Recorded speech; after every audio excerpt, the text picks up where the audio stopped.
Netanyahu's dire warnings over the Iranian nuclear program may have seemed excessive to some at a time when world powers are focusing on the terror threat posed by Islamic State. We asked one former CIA officer, Charles Kogan, to explain the prioritizing.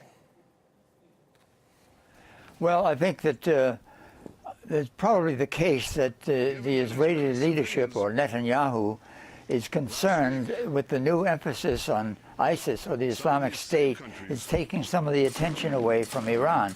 And he wanted to set that straight in his speech. He wanted to bring Iran to the forefront and describe it as a hypocritical power bent on regional hegemony and getting a nuclear weapon, which would be a disaster from the Israeli point of view.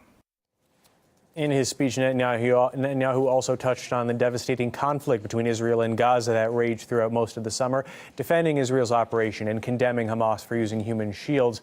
We asked Kogan how legitimate the prime minister's claims are.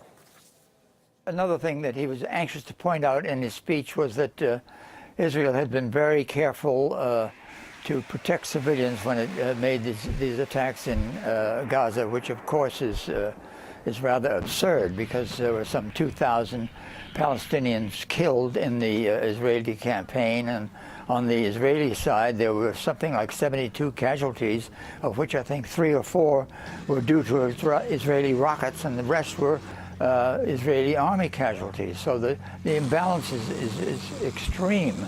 And to say that Hamas invited attacks on Palestinians is an overstatement.